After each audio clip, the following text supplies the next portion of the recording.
On April 23, 1847, a 12-year-old boy was sold at a Charleston slave auction for 9 cents. The auctioneer's ledger, preserved in the South Carolina Historical Society archives, lists him as Samuel, mute, unresponsive to instruction. The price paid for broken tools or spoiled goods.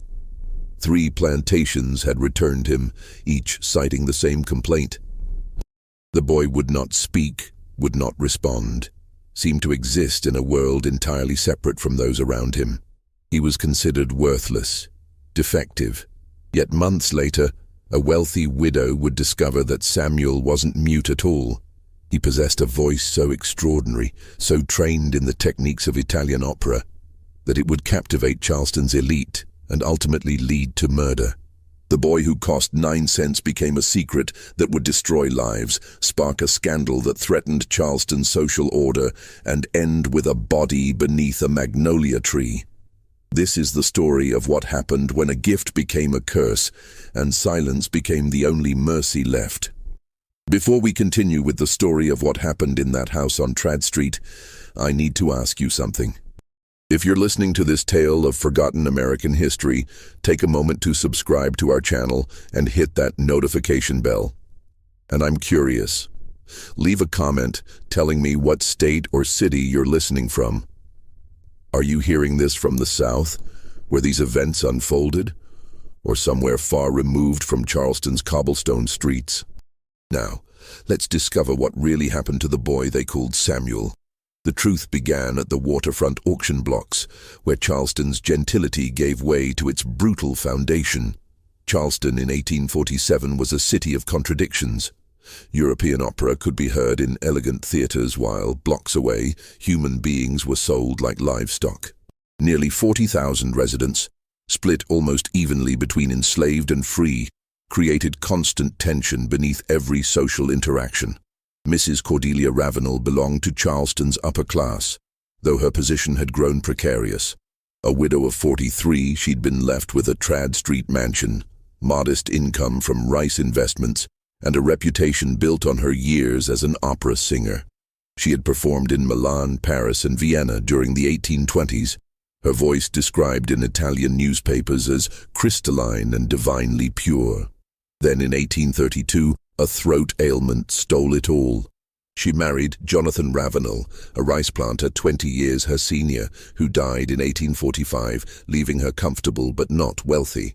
Cordelia maintained her standing through careful management and her reputation as a patron of the arts. Her weekly salons attracted Charleston's cultural elite. She had no children, and her household consisted of an elderly cook named Betsy, a housegirl named Patience, and a part-time groundskeeper. She needed additional help, but lacked funds to purchase skilled workers who commanded prices of $800 or more. That April morning, Cordelia hadn't intended to attend the waterfront auction. Her groundskeeper had fallen ill, and pride prevented her from admitting she couldn't afford to send a proper agent. So she went herself, wearing a dark dress and heavy veil, hoping to pass unrecognized. The auction house smelled of unwashed bodies, tobacco smoke, and fear. Cordelia stood near the back, watching as laborers and craftsmen sold for prices exceeding her budget. $300 for a field hand, $500 for a carpenter, $700 for a laundress. Near the end of the morning session, the auctioneer, a thin man named Gadsden, brought out a boy who looked perhaps 12 years old, small, thin, but not starved, with watchful eyes that revealed nothing. "This here's a returned item," Gadsden announced without enthusiasm. "Name of Samuel. Come from the Middleton place, then the Priors, then the Beauchamp. None could get work from him. Boy don't speak, don't respond. I'm starting at $5, but I'll take any reasonable offer." No one bid. The crowd had seen what they wanted.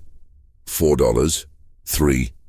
"For God's sake, he's young enough to train if you've got patience." Still nothing. The boy stood perfectly still, his expression neutral, his gaze fixed on the middle distance. He wore ragged, patched clothing. His bare feet were dusty from the pen.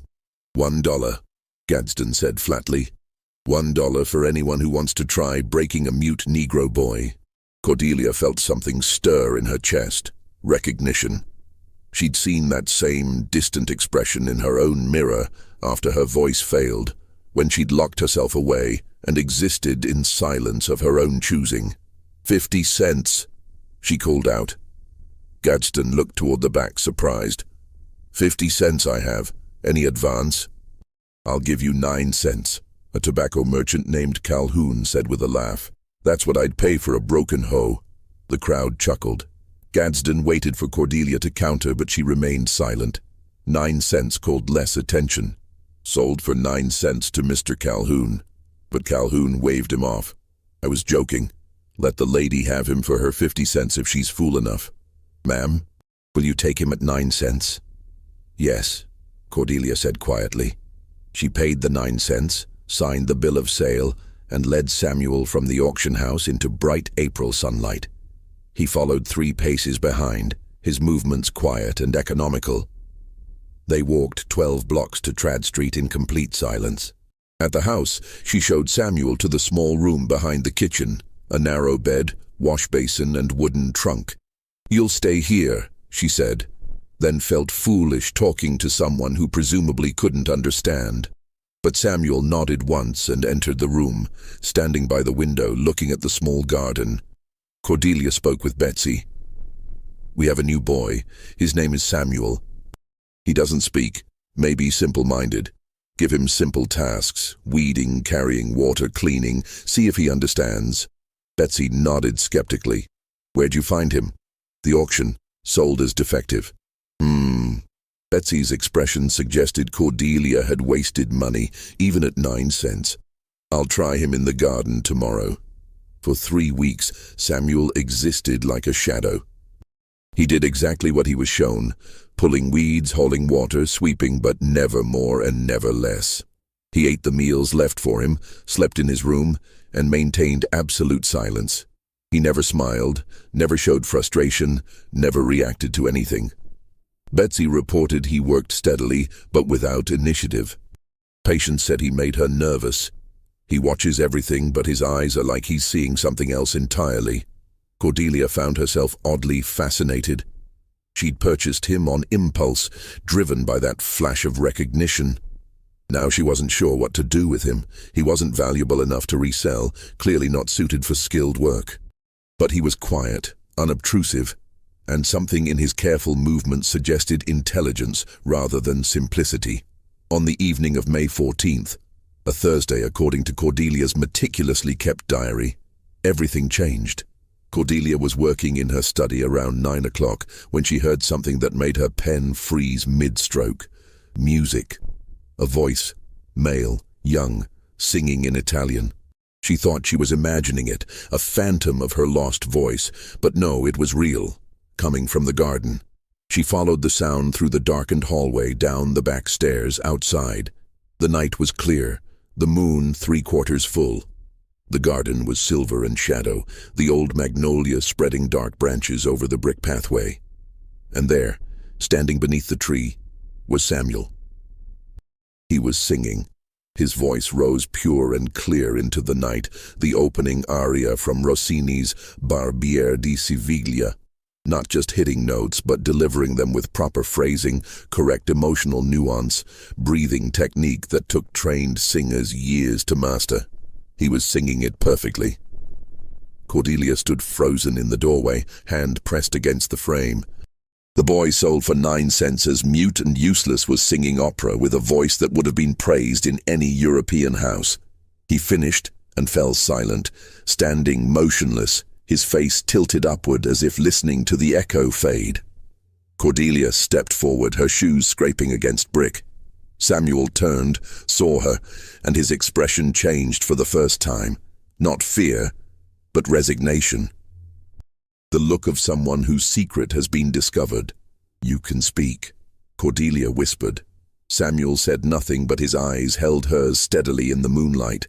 How long have you been able to sing like that? Who taught you? For a long moment, Samuel remained silent.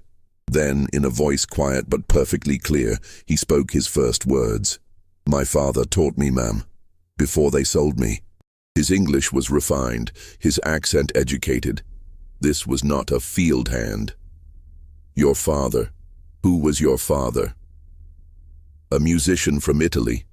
He came to Charleston to teach wealthy families. My mother was a free seamstress who worked in his household. When I was born, he couldn't acknowledge me publicly, but he taught me in secret. Voice, piano, music theory, Italian. He said I had a gift. Samuel's voice remained steady, factual. He died when I was 7, yellow fever. After that, my mother couldn't keep me. She sold me to a family who promised to continue my education. They didn't. I was passed to a plantation, then another. Each time I was told to forget what I'd been taught, to be useful, to be quiet. So I chose silence. But you remember everything? Yes, ma'am. I remember everything. They stood in the garden, magnolia shadow falling across them both. Sing something else, Cordelia said, barely above a whisper. Please. Samuel hesitated, then began Mozart, La ci darem la mano, from Don Giovanni. He sang both parts, modulating his voice. It was extraordinary, impossible.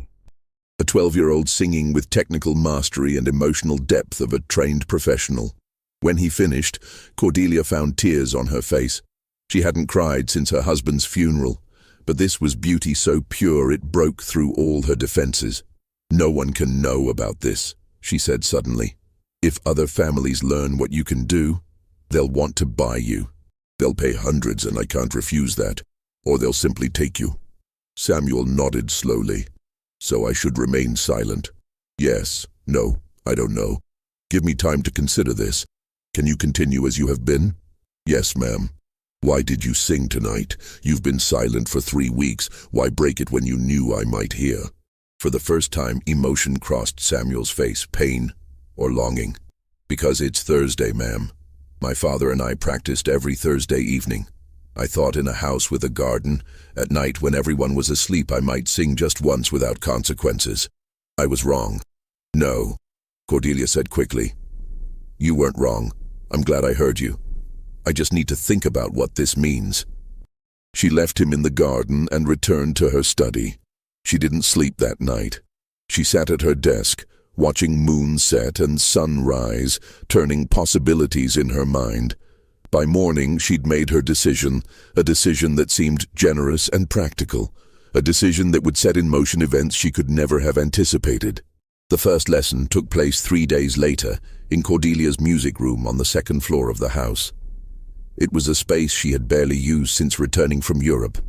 A high-ceiling chamber with tall windows overlooking the garden, a pianoforte imported from London, and walls lined with her old sheet music and opera scores. Dust had gathered on the piano keys, and the room smelled of old paper and furniture polish. Samuel stood near the door, his posture careful and alert. Cordelia sat at the piano, her fingers finding the keys after years of disuse. We're going to do this properly, she said, not looking at him. If you have this gift, it should be developed, trained. I'm going to teach you everything I know about vocal technique, performance, interpretation. But there are conditions. Yes, ma'am. You will continue your regular work. Betsy and Patience must not suspect anything. These lessons will take place early in the morning before the household is fully awake, and in the evening after dinner. No one else can know. Do you understand?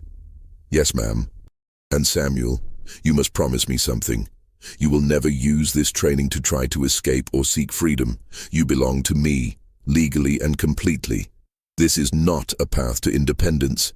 It's simply development of a natural gift. Nothing more. Samuel's expression didn't change, but something in his eyes grew more distant. I understand, ma'am. Good. Cordelia played a scale, the notes slightly out of tune after years of neglect. Let's begin with breathing exercises.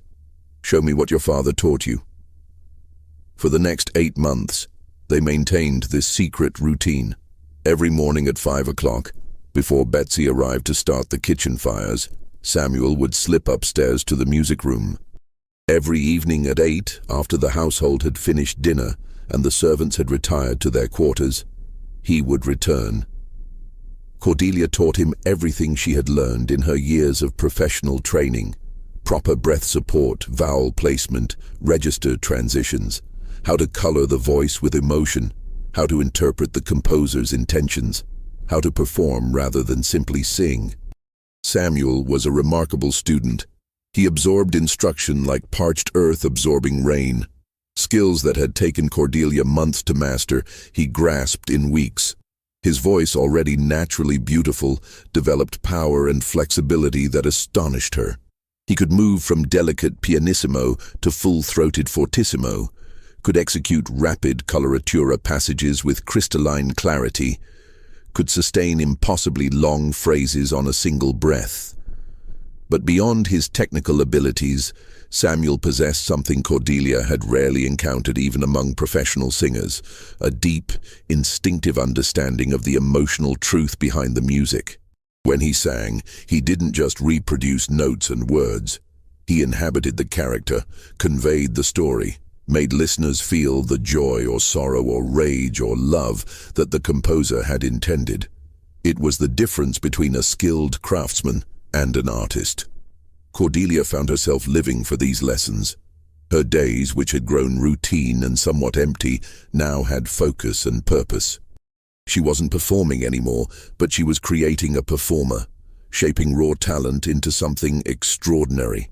She told herself it was purely pedagogical interest, a teacher's natural satisfaction in a gifted student. But gradually, something more complicated began to emerge. During the day, Samuel remained the silent, obedient servant. He weeded gardens, hauled water, swept floors. Betsy and Patience treated him with the same casual disregard they showed for any household tool. But in the music room, he transformed. He had opinions about interpretation. He asked questions about composers' biographies, about the stories behind the operas, about the differences between Italian and German musical traditions. He became, in those hours, a student and colleague, rather than property. Cordelia began to forget, in those moments, the fundamental reality of their relationship. It was easy to do. Samuel's refined speech and educated manner made him seem less like a slave and more like a protégé. The music created a space outside normal social hierarchies, a place where only talent and artistry mattered. Then, in January of 1848, everything shifted. Cordelia's neighbor, Mrs. Eleanor Grimble, came for tea one cold afternoon. Eleanor was a formidable woman of 50, a widow with extensive rice plantation holdings and a sharp interest in Charleston society. She and Cordelia had maintained a careful friendship for years, mutual respect between two women navigating widowhood in a society designed for married ladies. They were taking tea in the front parlor when Eleanor glanced out the window at the garden, where Samuel was pruning the rose bushes. "That's a new boy, isn't it?" she asked casually. "Where did you acquire him?" "The waterfront auction," Cordelia said. "Last spring. He's adequate for simple tasks." The Beauchamp had a mute boy they couldn't manage, returned him as defective. Would that be the same one? Cordelia felt her chest tighten. "Possibly. This one doesn't speak either." Eleanor sipped her tea, her eyes still on Samuel. "Strange thing that. The Beauchamp said he was intelligent enough but simply wouldn't respond to anything, like his mind was somewhere else entirely. They found it unnerving. I find it peaceful," Cordelia said lightly. "He does his work and doesn't gossip with the other servants." Eleanor laughed. "True enough. Well, if he proves troublesome, let me know. I'll take him off your hands for the cost of purchase." "I doubt that will be necessary."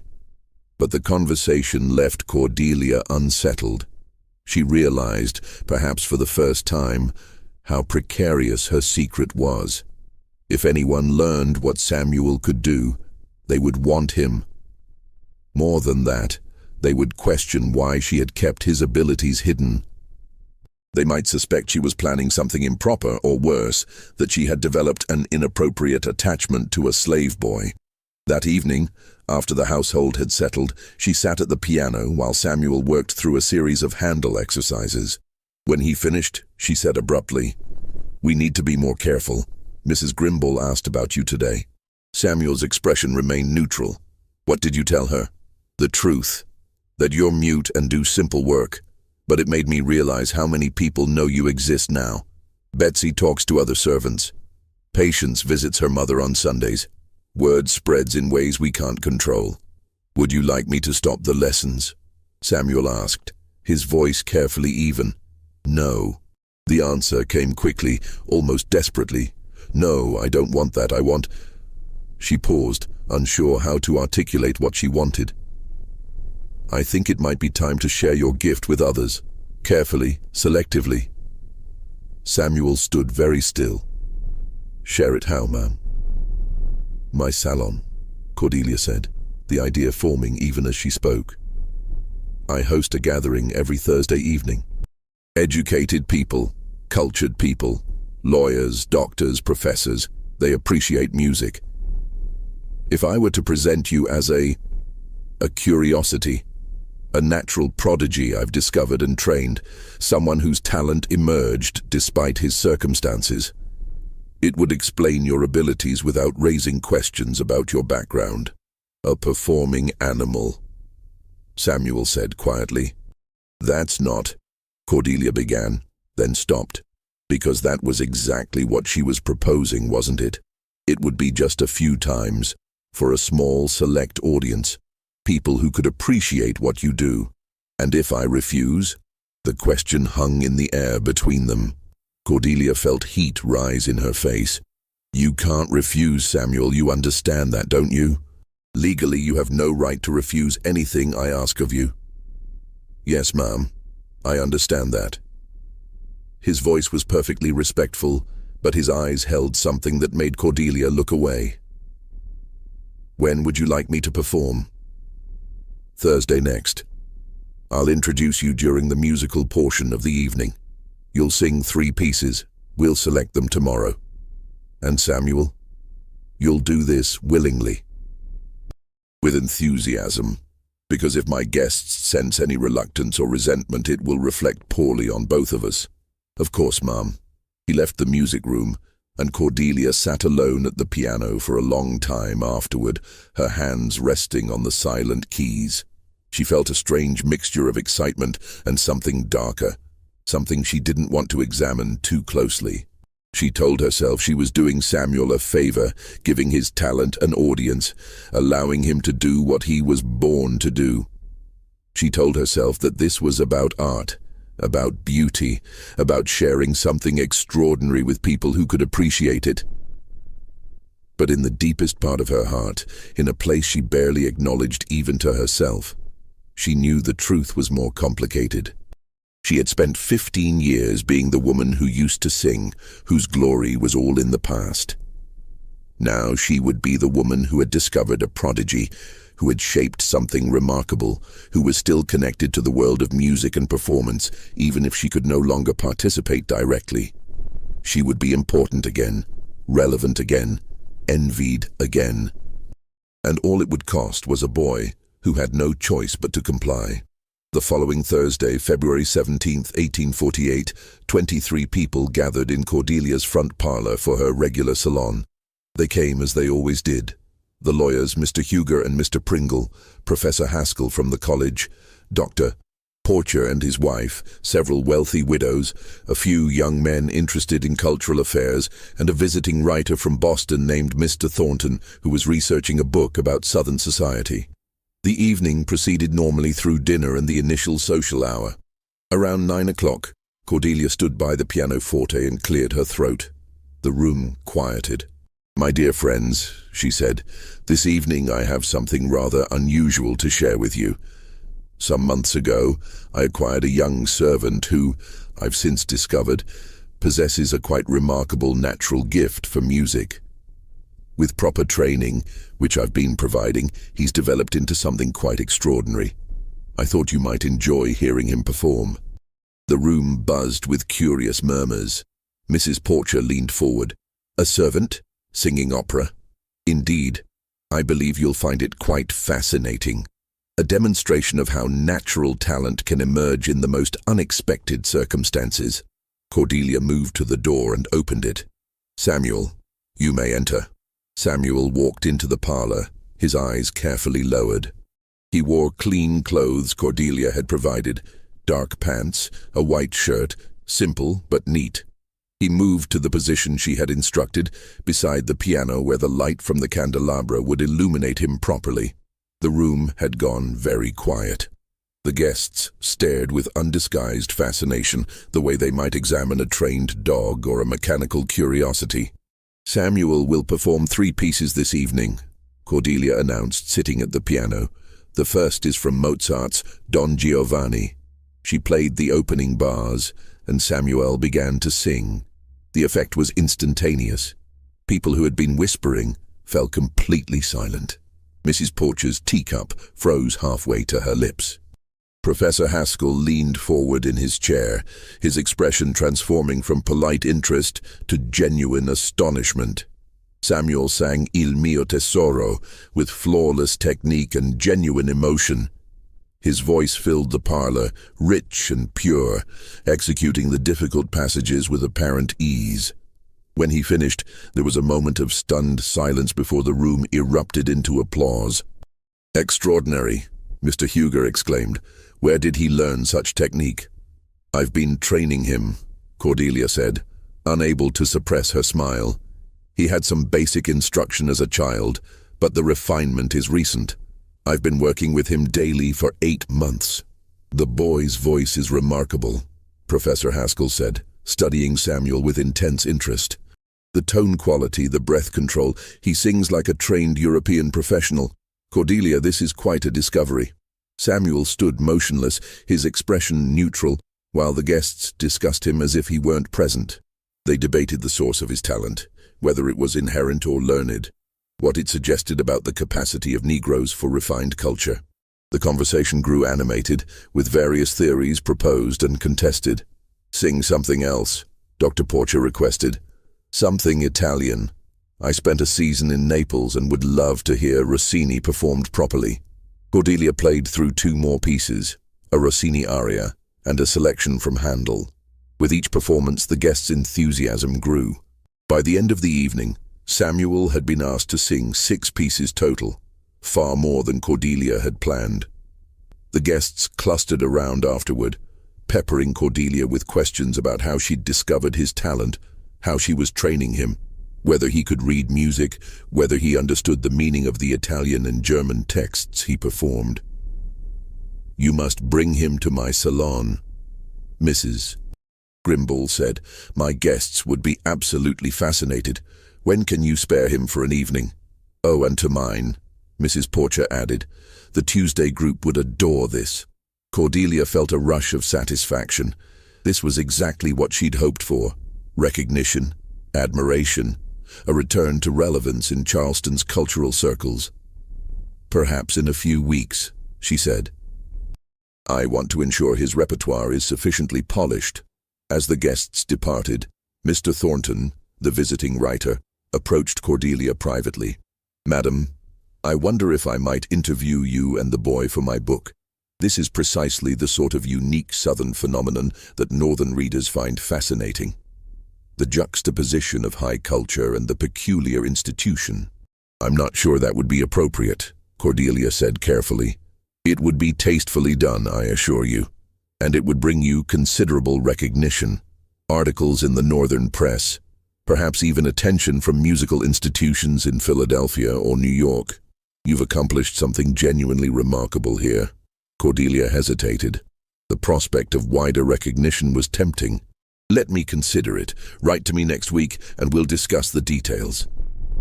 After the last guest had left, Cordelia found Samuel in the music room, sitting on the piano bench in the dark. "That went extremely well," she said, lighting a lamp. "You performed beautifully. I'm very proud of you." Samuel said nothing. In the lamplight, his face was unreadable.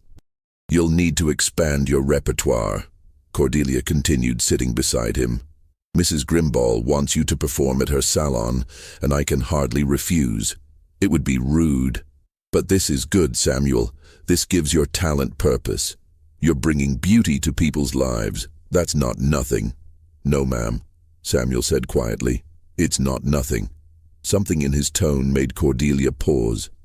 "Are you upset about this evening?" "No, ma'am." "You're lying." Samuel was silent for a long moment. Then, You asked me to perform willingly and with enthusiasm. I did that. I don't believe you asked me to feel any particular way about it." Cordelia felt a flash of irritation. "I'm giving you an opportunity that most slaves would never have. You're using your gift, developing your art, performing for educated audiences who appreciate what you do. You should be grateful." "Should I, Mum?" "Yes, because the alternative is going back to being silent and doing garden work for the rest of your life. Is that what you prefer?" "I prefer what my father gave me," Samuel said, his voice still quiet but with an edge now. "He taught me music because he loved me and wanted to share something beautiful with his son. He never made me perform for strangers who talked about me like I was an interesting object. He never used my voice to make himself important." The words struck Cordelia like a physical blow. "How dare you?" she whispered. "How dare you speak to me that way?" "You asked if I was upset. I'm answering honestly. You forget yourself. You forget what you are." "No, ma'am." Samuel stood, his movements careful and controlled. "I never forget what I am. You're the one who forgets sometimes during our lessons. You forget that I can't refuse you. You forget that every time I sing, it's because I have no choice. Tonight reminded me, very clearly, what our relationship actually is." He walked to the door, then paused. "Your guests were very impressed, Mum. I'm sure the next performance will be equally successful." He left her alone in the music room, and Cordelia sat in the lamplight, trembling with anger and something else, something that felt uncomfortably like shame. She told herself he was being ungrateful, insolent, that she should punish him for speaking to her that way. But she didn't, because underneath her anger, she knew he was right. She had forgotten during those months of lessons the fundamental inequality between them. She had let herself believe they were teacher and student, mentor and protégé, even something like friends. But they weren't. They had never been. And tonight, in front of her guests, that truth had been laid bare in a way neither of them could ignore. Over the following weeks, Samuel performed at 3 more private salons. Each time the response was the same: astonishment, delight, animated discussion about the nature of his talent. Cordelia's reputation grew. She was invited to parties she hadn't been included in for years. People sought her opinion on musical matters. The visiting writer, Mr. Thornton, wrote a glowing article for a Boston newspaper describing the remarkable Negro prodigy being trained by Charleston's Mrs. Cordelia Ravenel. But something had changed in the music room. The lessons continued, but they were different now. Samuel remained perfectly polite, perfectly obedient, but the brief connection they'd shared was gone. He sang what she asked him to sing, learned what she asked him to learn, but he never offered an opinion or asked a question unless directly prompted. He had retreated back into that careful distance he'd maintained during his first weeks in the household. Cordelia told herself it didn't matter. The lessons were about developing his talent, not about maintaining some kind of friendship that could never truly exist given their positions. She told herself she should be satisfied with his progress and the recognition it brought her. But late at night, alone in her study, she found herself thinking about what he'd said. By May of 1848, Samuel had performed at 7 different private gatherings. The audiences grew larger, the requests more frequent. Mrs. Grimble suggested a semi-public recital at the Hibernian Hall, with proceeds going to the Ladies' Benevolent Society. It would be quite the sensation, she told Cordelia over tea, and perfectly respectable given the charitable cause. Cordelia hesitated. Private salons were one thing, controlled environments with carefully selected guests. A public recital, even a small one, felt different, more exposed, more permanent. "I'm not certain Samuel is ready for that scale of performance," she said carefully. "Nonsense. I heard him last week at the Porchers. The boy could perform at the Italian Opera House tomorrow and hold his own." Eleanor leaned forward, her voice dropping. "Cordelia, dear, you've created something remarkable. But keeping him hidden in parlors seems almost selfish. Think of what this could mean for Charleston's cultural reputation.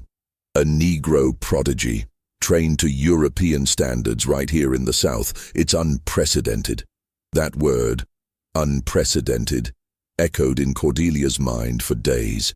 She had wanted recognition, but Eleanor was proposing something larger, something that would draw attention beyond Charleston's insular social circles. She discussed it with Samuel during their evening lesson. Mrs. Grimball has proposed a charitable recital. It would be a larger audience than the salons, perhaps 60 or 70 people. I wanted your thoughts before deciding. Samuel continued his vocal exercises, running through scales with mechanical precision. My thoughts don't matter, Mom. You'll decide, and I'll comply. I'm asking anyway. He stopped singing and looked at her directly for the first time in weeks. Then I'll tell you the truth. Every time I perform, a piece of what my father gave me dies. He taught me to sing because music was sacred to him, something that connected us to beauty and meaning. Now it's a trick I do, so Charleston society can feel cultured while they drink their wine and discuss me like a trained bird. If you make this public, that last private piece of my father's gift will be gone completely. But as you said, my thoughts don't matter. I'll perform wherever you require. The words lodged in Cordelia's chest like a stone. She wanted to argue, to explain that she was giving his talent an audience it deserved, that hiding it away was the real waste. But she couldn't quite form the arguments convincingly, even to herself. I'll decline the recital, she said finally. We'll keep to the private performances. Something flickered across Samuel's face, surprise perhaps, or relief. Thank you, Ma'am. But Cordelia had made the decision too late. The following week, a brief notice appeared in the Charleston Mercury. Mrs. C. Ravenel's musical prodigy to perform at charitable recital, June 12th, Hibernian Hall. Tickets available through the Ladies' Benevolent Society. Cordelia stared at the newspaper in disbelief. She hadn't agreed to anything. She immediately sent a note to Eleanor Grimball, who arrived at Trad Street that afternoon, flushed with excitement. Isn't it wonderful? I took the liberty of arranging everything. The hall is reserved, tickets are already selling quite well, and the society is thrilled. You'll have to prepare your boy for at least 8 pieces. People are paying 50 cents each, so they'll expect a full program. Eleanor, I never agreed to this. Of course you did, dear. Last week at tea we discussed it quite thoroughly. Perhaps you were distracted. No matter, it's all arranged now. You can't possibly back out without embarrassing both yourself and the society. Think of the charitable cause. Cordelia realized with cold clarity that she'd been maneuvered. Eleanor had taken advantage of her hesitation, her moment of consideration, and turned it into a commitment Cordelia couldn't escape without serious social consequences. The recital is in 3 weeks, Eleanor continued. That should give you adequate time to prepare. I've already had programs printed. An evening with the Charleston prodigy, a demonstration of natural talent refined by dedicated instruction. It's going to be the event of the season. After Eleanor left, Cordelia sat in her parlor, the newspaper still in her hand. She felt trapped by her own creation. She had wanted recognition, and now she had it, but in a form that had spiraled beyond her control. That evening she told Samuel about the recital. He listened without expression, then simply said, 8 pieces. I'll need the list to prepare. I'm sorry, Cordelia said, surprising herself with the words. I didn't agree to this. Mrs. Grimball arranged it without my final consent. Does it matter who arranged it? Yes, no, I don't know. Cordelia pressed her hands to her temples. Everything has moved so quickly. I thought I was controlling this, but I'm not anymore. Then stop it, Samuel said quietly. Tell Mrs. Grimball you've changed your mind, cancel the recital. I can't. The tickets are sold, the programs are printed. If I back out now, I'll be ruined socially. People will say I'm unreliable, that I misrepresented your abilities, that I'm not serious about charitable work. So your social reputation is more important than keeping me in private parlors. That's not fair, isn't it? Samuel stood, his movements controlled but tense. You said you'd decline the public recital. You said you understood what it would cost me. But when your reputation is at stake, those considerations disappear. What do you want me to do? Cordelia's voice rose, frustration breaking through. Destroy my standing in Charleston. Become a social outcast. For what? You'll still be performing either way. At least this way, it's for charity. Samuel looked at her for a long moment, and something in his expression made Cordelia feel suddenly cold. You're right, ma'am. I'll be performing either way. We should start preparing the program. The 3 weeks before the recital passed intense preparation. Samuel worked through the 8 pieces with flawless technique but no enthusiasm. Cordelia felt the growing distance between them, like a physical weight. She told herself it would pass, that Samuel would eventually understand she'd had no choice, that the recital would be a success, and then things could return to normal. June 12th arrived, warm and humid. Cordelia dressed carefully, a dark blue silk gown, her mother's pearls, her hair arranged in the elegant style she'd worn during her performing days. Samuel wore the formal clothes she'd purchased for the occasion, black pants, white shirt, a simple black jacket. They arrived at Hibernian Hall an hour before the performance. The space was grander than Cordelia had anticipated. A proper theatre with rows of seats, a raised stage, gas lighting that could be adjusted for dramatic effect. 73 tickets had been sold, Eleanor informed her proudly. Standing room only. Everyone who matters in Charleston will be here. Cordelia's stomach tightened. This was so far beyond what she'd originally intended. A few performances in her music room, maybe a handful of private salons. Now Samuel would be standing on a public stage, performing for the city's elite like a curiosity in a museum. Backstage, Samuel stood by the window looking out at the street. Are you nervous? Cordelia asked. No, ma'am. You should vocalize before we begin. I've been vocalizing all afternoon. I'm prepared. The audience filed in. Cordelia recognized most of them. The city's wealthy families, prominent merchants, several professors, visiting dignitaries from Columbia and Savannah. Mr. Thornton, the Boston writer, sat in the 3rd row with a notebook. At exactly 8 o'clock, Eleanor Grimball walked onto the stage and welcomed the audience. She spoke about the Ladies' Benevolent Society's charitable work, thanked everyone for their generous support, and then introduced Cordelia. Cordelia walked onto the stage, acutely conscious of every eye in the room. She gave a brief speech about discovering Samuel's talent, about the months of training, about the remarkable capacity for artistic development she'd witnessed. Then she gestured to the wings, and Samuel walked onto the stage. The audience stirred with interest. Samuel moved to the center of the stage, his face carefully neutral, and waited for Cordelia to sit at the piano. She played the opening bars of the first piece, Mozart's Dalla sua pace, from Don Giovanni. Samuel began to sing, and the audience fell silent. He was technically perfect. Every note precisely placed, every phrase properly shaped, every breath strategically taken. But something was missing. The emotional depth, the interpretive nuance that had made his private performances so extraordinary. It was gone. He sang like a skilled musician executing a score, not like an artist interpreting a work of beauty. Cordelia felt panic rise in her chest. The audience was listening politely, but she could sense their slight disappointment. They had expected something transcendent based on the reports from the salons. This was merely very good. They moved through the program, Rossini, Handel, Schubert, Donizetti. Samuel's technique remained flawless, but the performances felt hollow. By the 6th piece, Cordelia noticed people whispering to each other, shifting in their seats. They were impressed, but not transported. During the brief intermission, Eleanor cornered Cordelia backstage. What's wrong with him? He sounds nothing like he did at my salon. I don't know, Cordelia said, though she suspected she knew exactly what was wrong. Samuel was giving her precisely what she'd demanded. Perfect obedience, flawless execution. He was performing without his soul. The second half of the program proceeded with the same technically perfect but emotionally distant delivery. When the final piece ended, the audience applauded politely.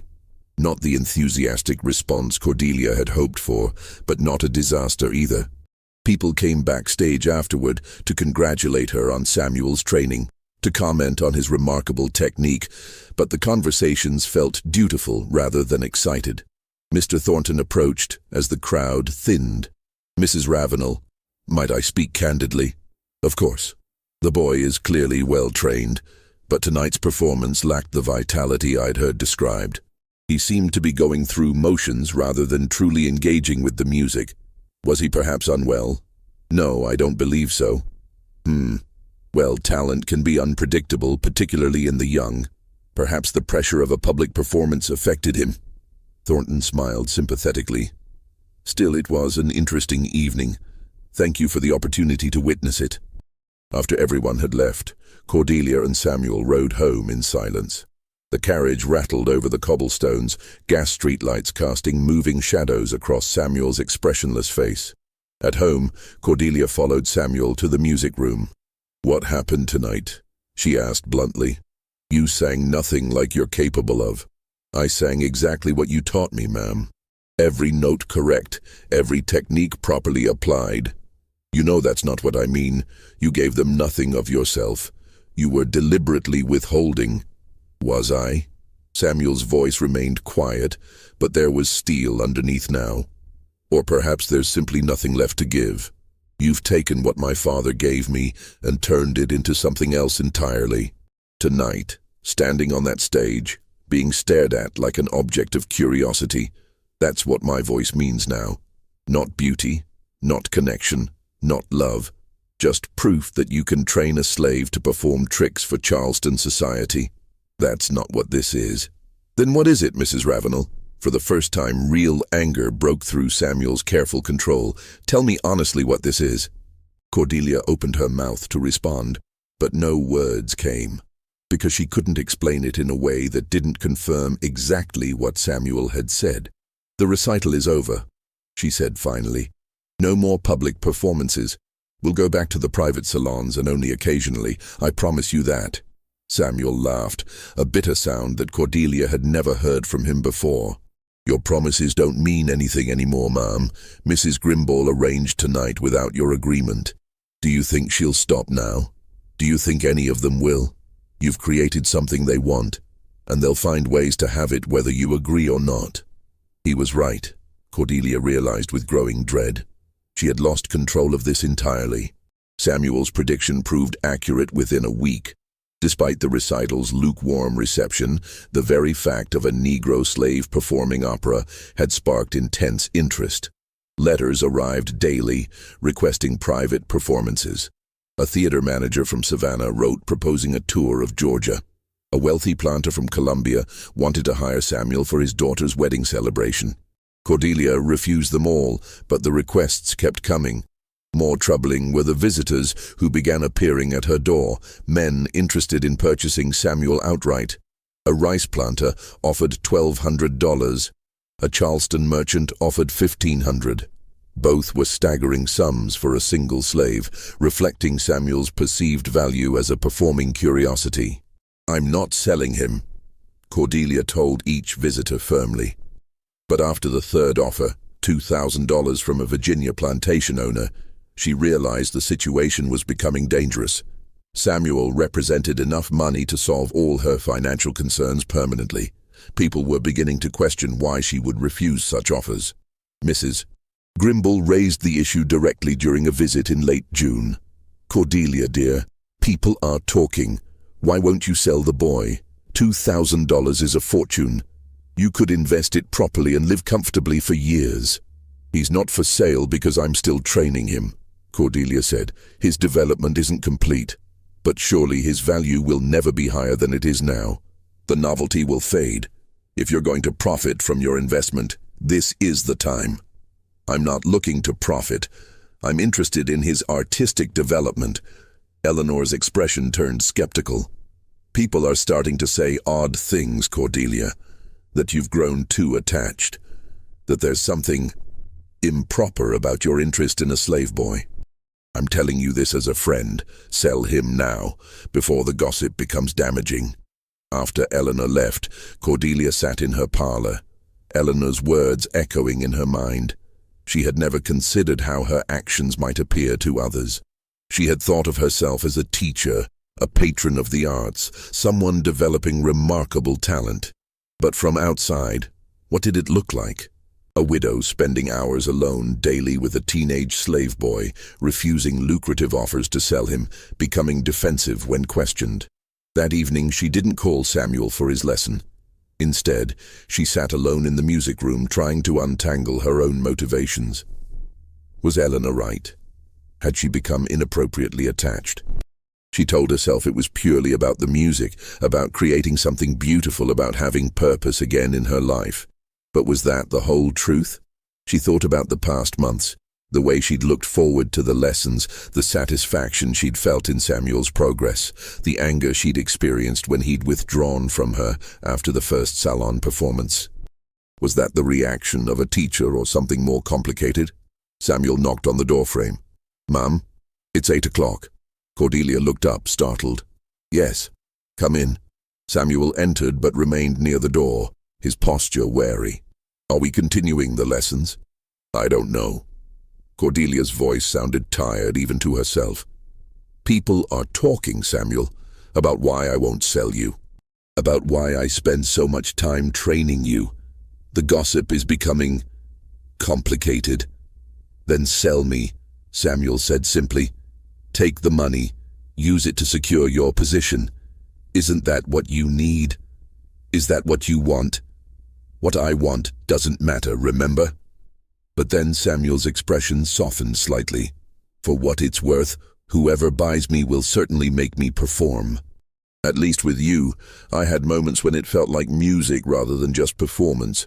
But if keeping me is damaging your reputation, you should sell me. I'll survive either way." Cordelia stood abruptly and walked to the window. The garden below was dark, the magnolia tree a shadow against the night sky. She remembered standing in almost this exact spot months ago, listening to Samuel sing for the first time, feeling that mixture of wonder and possibility. "I'm not going to sell you," she said. "But things have to change. No more public performances, no more salons. We'll continue the private lessons, but only for your development, not for display. People will still talk. Let them talk." Cordelia turned to face him. "I've made mistakes, Samuel. I let this become about my own needs rather than your gift. I let other people's expectations drive decisions I should have controlled. But I'm telling you now, no more performances for others. Your voice is yours again." Samuel studied her face in the lamplight, and for the first time in weeks, some of the careful distance in his expression eased. "Do you mean that?" "Yes, I mean it."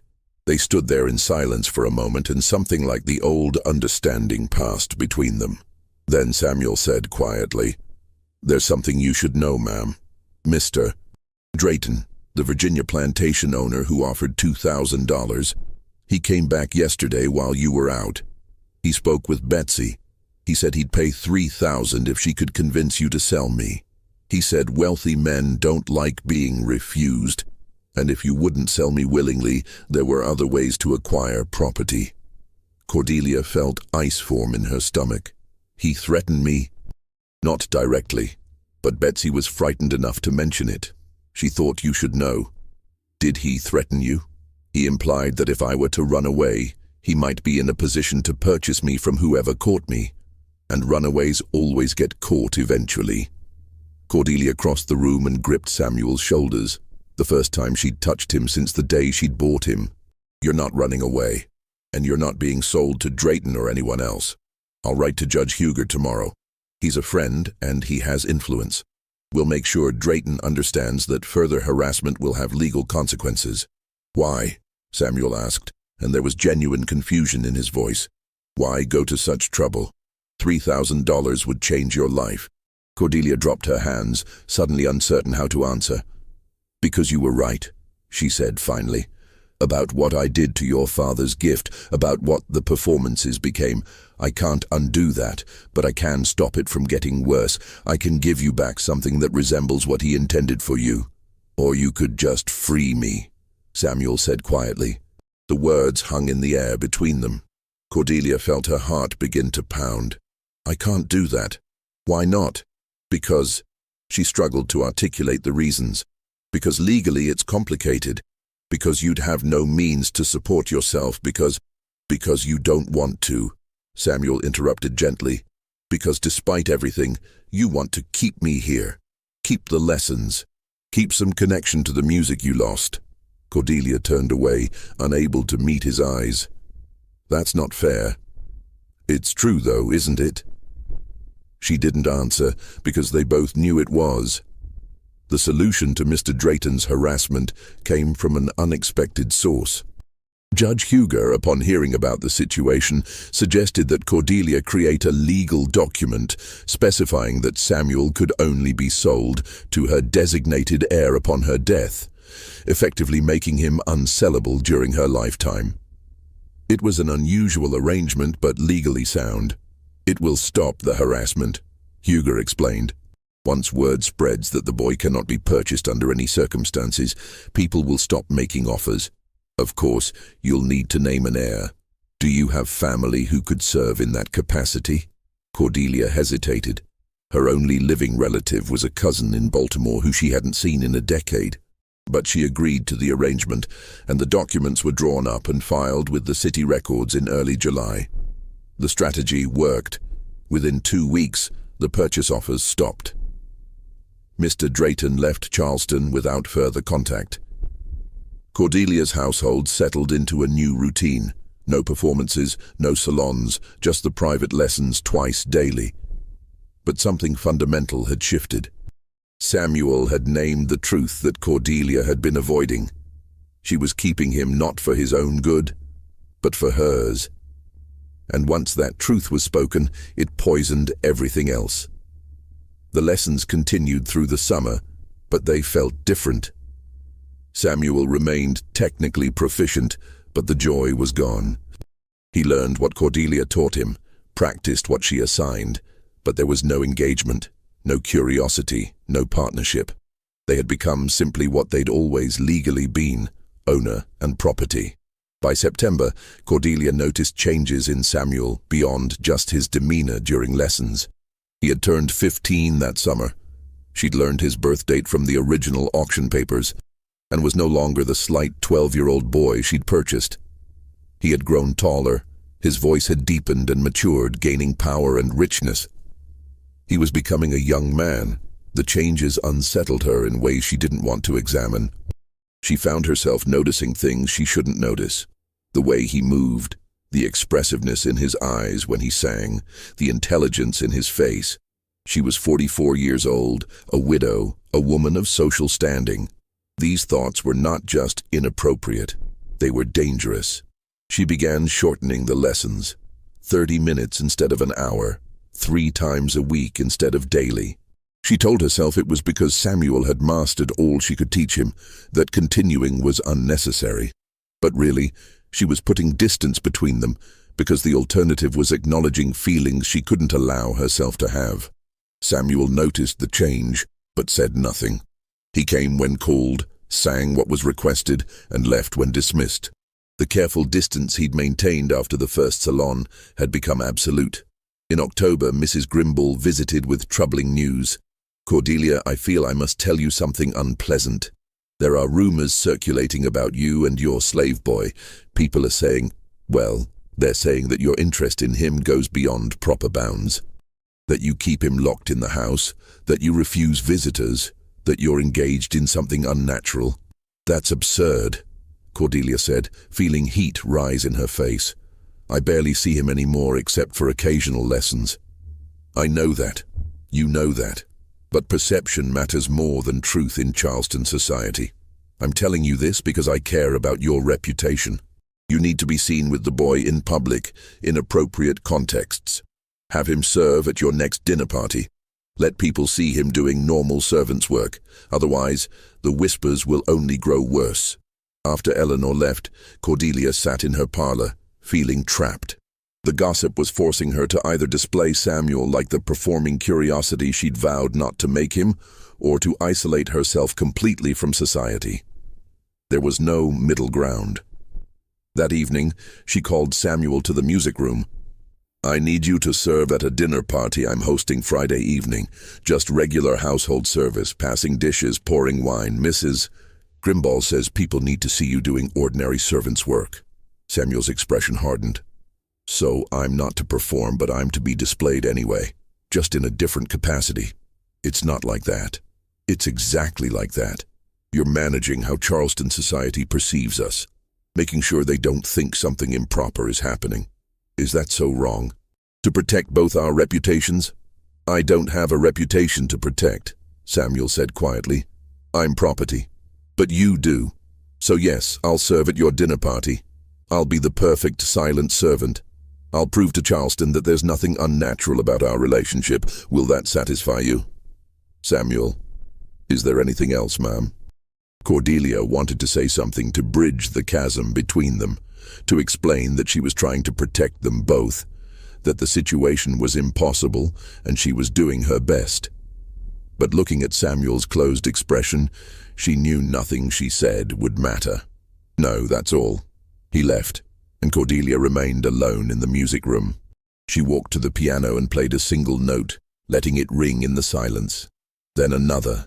Then the opening bars of the Mozart aria Samuel had sung that first night in the garden, the night when everything had still seemed possible. She played through the entire piece, her fingers finding the notes from memory, her voice silent but the melody running through her mind. When she finished, she lowered her hands to her lap and sat in the darkness, listening to the echo fade. The dinner party was scheduled for Friday, November 3rd, but on Thursday evening, everything changed. Cordelia was in her study, reviewing household accounts, when she heard raised voices from below. Betsy's voice sharp with alarm, and Samuel's responding, the first time Cordelia had heard him speak to the other servants in months.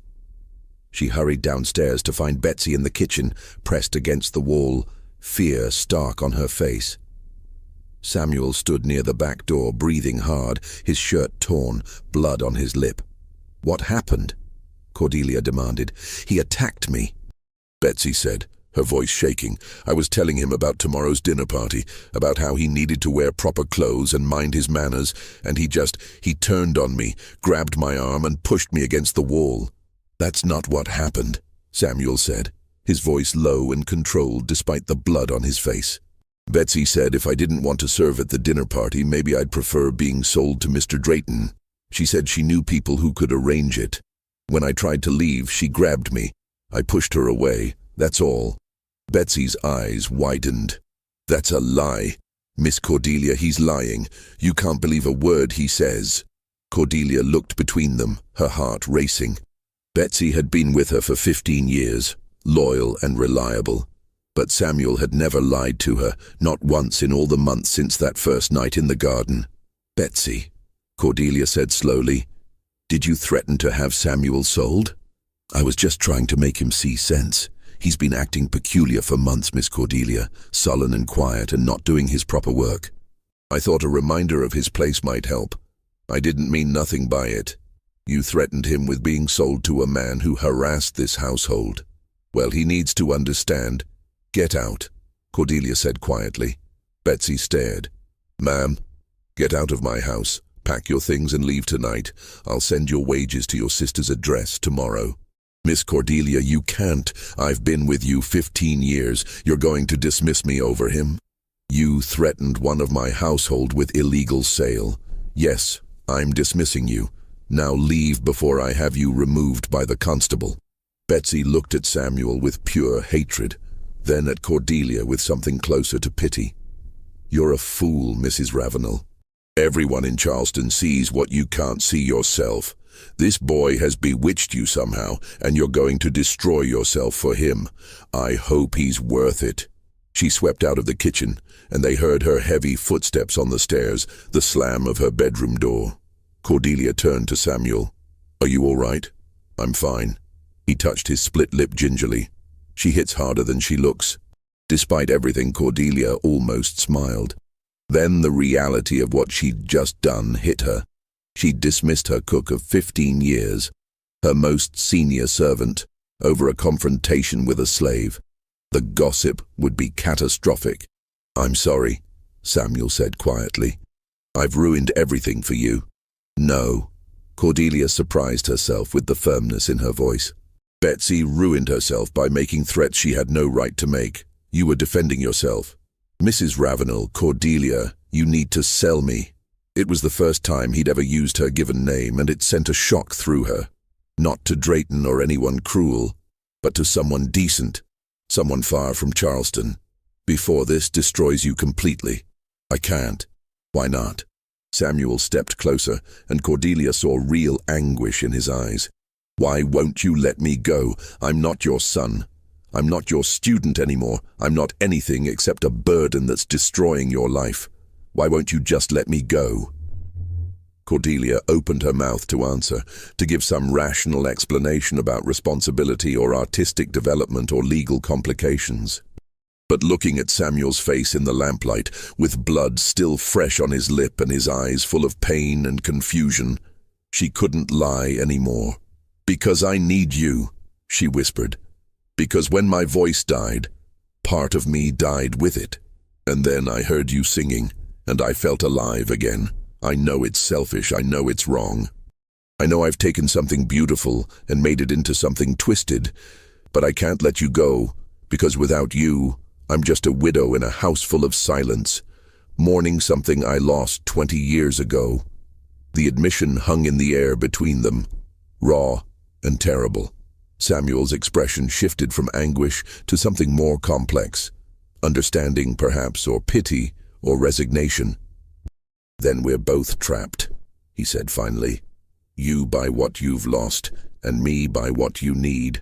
Neither of us can save the other." "I know," Cordelia said, tears now running down her face. "I know." They stood there in the kitchen, owner and slave, teacher and student, two people caught in circumstances neither could escape. And in that moment, Cordelia realized with cold certainty that this situation could only end one way, in tragedy that would consume them both. The dinner party was cancelled. Cordelia sent notes claiming sudden illness. By the next afternoon, Betsy's departure and the circumstances surrounding it had spread through Charleston like wildfire. The invitations stopped coming. By mid-November, Cordelia found herself truly isolated, just her, Patience, and Samuel in the silent house on Trad Street. The music lessons ended. There seemed no point anymore. Samuel did basic work during the day, and in the evenings, Cordelia sat alone, listening to the silence that had become her constant companion once again. On November 27th, Judge Huger's letter arrived, brief and formal, informing her he could no longer serve as her legal counsel due to unfortunate circumstances and resulting damage to reputation. That evening, Cordelia climbed to the music room and sat at the piano, staring at the keys. She had destroyed herself slowly and thoroughly, trying to make a boy purchased for 9 cents into something that would give her life meaning again. She heard footsteps, and knew without looking it was Samuel. He appeared in the doorway. "You should sell me," he said gently. "Somewhere far away. You can rebuild your life. And what happens to you? I survive. I always have." They sat together at the piano bench in the fading light. Finally, Cordelia spoke. "I'm not going to sell you. Tomorrow I'm writing to my cousin in Baltimore. She has connections to the free Negro community there. I'll send you with papers giving you permission to travel and work. It's not freedom. I can't legally free you in South Carolina without legislative approval. But it's close. You'll be far from here, with opportunities to use your gift properly." Samuel turned to her, surprised. "Why would you do that?" "Because you were right. We're both trapped. But I'm the one with the power to open the cage. Your reputation will be destroyed even more completely. I don't care anymore. I'm tired of caring what Charleston thinks. I just want to do one right thing." Samuel nodded slowly. "Will you play something? Just once more?" Cordelia's hands found the keys, a simple folk melody her mother had taught her as a child. Samuel hummed along softly, and their sounds blended together in the dimming light, creating something that felt less like performance and more like prayer. When it ended, Cordelia stood. "I'll write the letters tonight. You'll leave within the week." My cousin Margaret will help you find honest work. It won't be opera houses, but it will be your gift used freely. Thank you, Samuel said, genuine warmth in his voice. At the doorway, Cordelia paused. That first night in the garden, that was the most beautiful thing I'd heard in 20 years. I'm sorry I couldn't leave it at that. I know, Samuel said quietly. I forgive you. She left before he could see her cry. That night, she wrote 2 letters, one to Margaret explaining the situation, another granting Samuel legal permission to live and work in Baltimore. She sealed them and went to bed feeling for the first time in months that she'd made a decision she could live with. She woke to screaming. Patience's voice echoed through the house. Cordelia ran downstairs and found Patience in the kitchen doorway, trembling, pointing toward the garden. In the grey dawn light, Mrs. Eleanor Grimball lay beneath the magnolia tree, her neck bent at an impossible angle, still wearing her evening dress. One shoe was missing. Her reticule lay open, contents scattered. Cordelia knelt beside the body. There were bruises on Eleanor's throat, finger marks. Eleanor's right hand was clenched, and when Cordelia opened it, she found dark threads caught in the grip. Coarse fabric, like a work shirt. She looked around the garden with new eyes. The back gate hung open. The ground was scuffed. A torn piece of dark fabric caught on the magnolia branch. She climbed the stairs to Samuel's room and knocked. No answer. She opened the door. Empty. The bed made. The trunk open and bare. Samuel was gone. Cordelia sank onto the bed, piecing it together. Eleanor must have come last night, perhaps to confront her again or to try preventing Samuel's departure. There must have been a confrontation in the garden, a struggle. And now Eleanor was dead and Samuel had fled. But Samuel was controlled, intelligent. If Eleanor was dead, it was because he'd made a choice. But why? Why throw away the escape she'd just offered him? Unless he hadn't known about the letters. Unless he'd been planning to run that very night. Unless Eleanor had discovered him and threatened to raise the alarm. Constable Robertson arrived within the hour. He examined the body, the garden, and then Cordelia with the same suspicious attention. Your slave boy. Where is he? I don't know. His room is empty. Robertson's eyes narrowed. There's been talk about you and this boy, Mrs. Ravenel.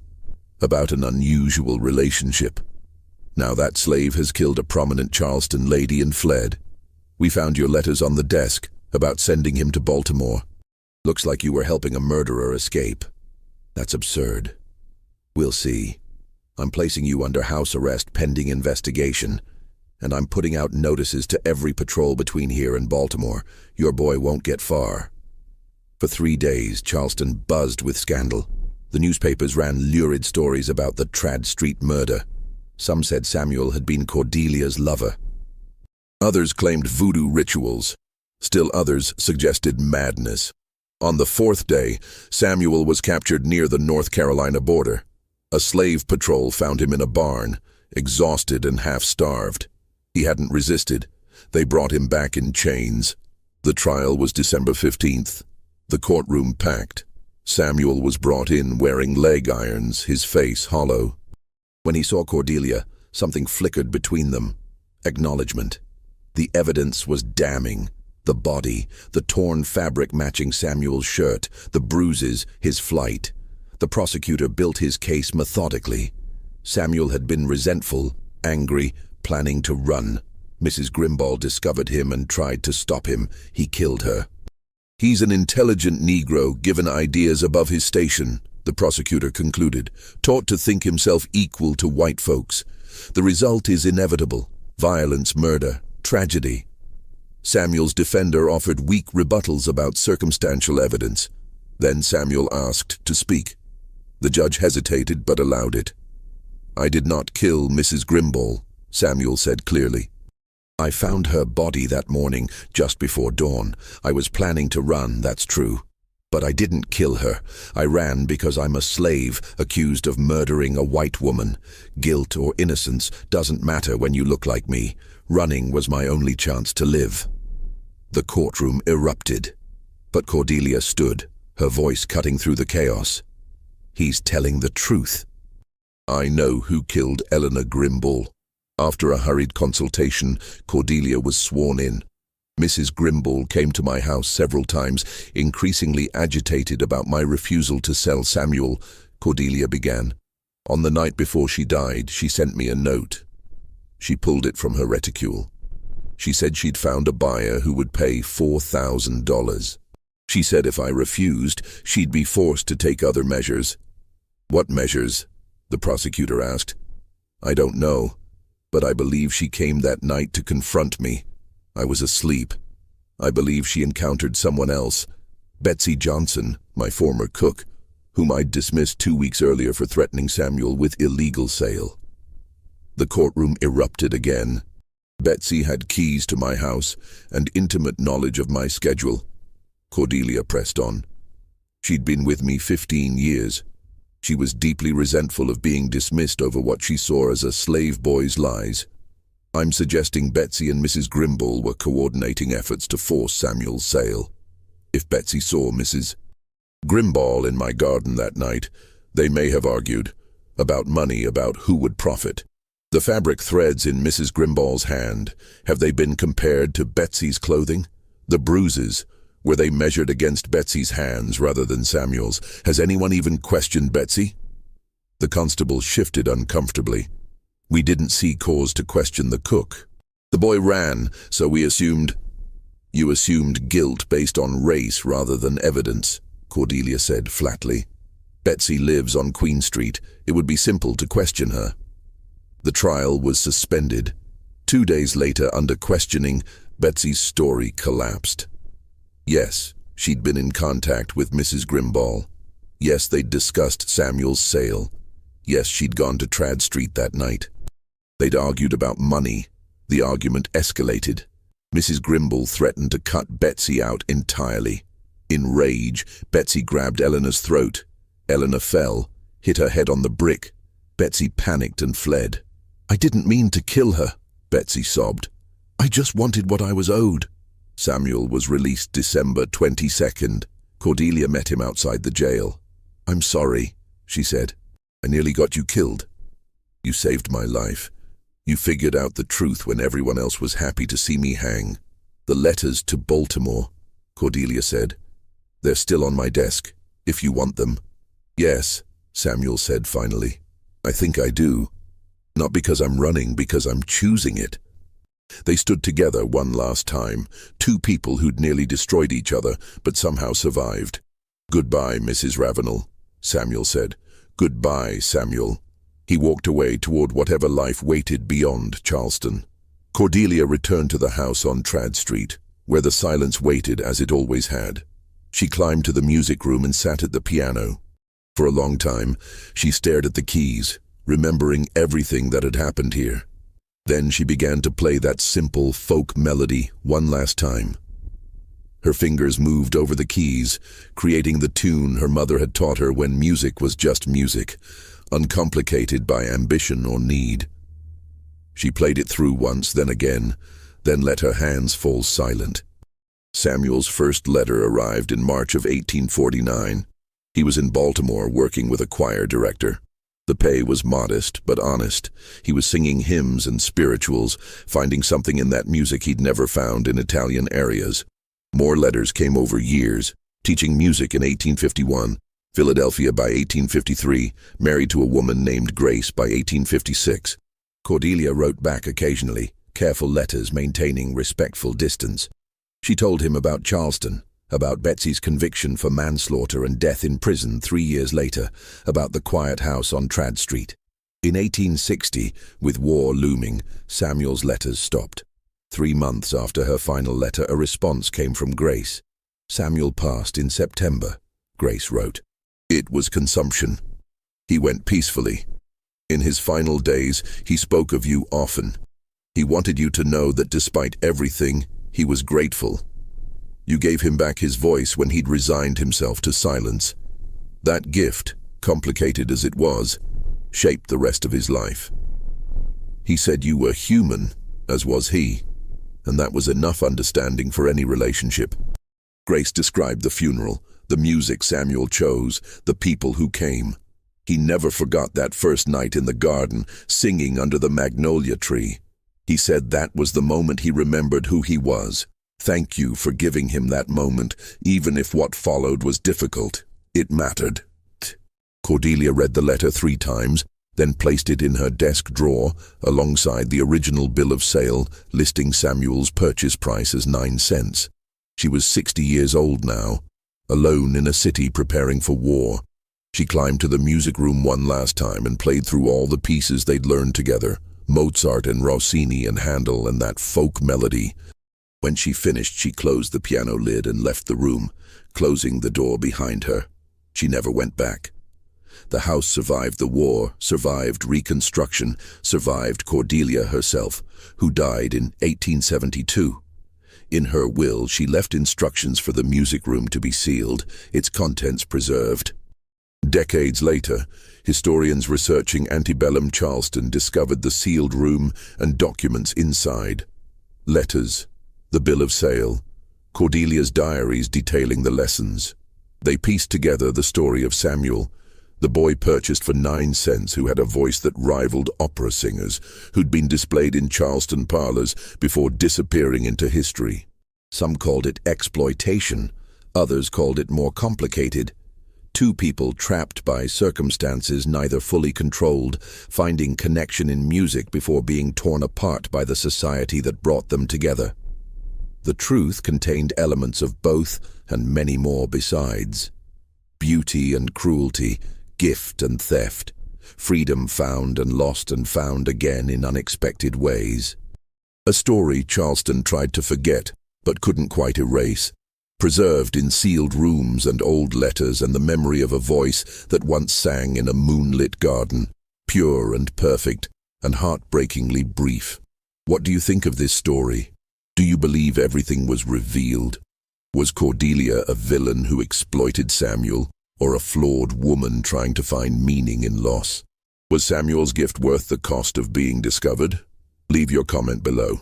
If you enjoyed this tale and want more forgotten histories like this, subscribe to Liturgy of Fear, hit the notification bell, and share with someone who loves mysteries buried in America's past. These voices from history deserve to be heard. See you in the next video.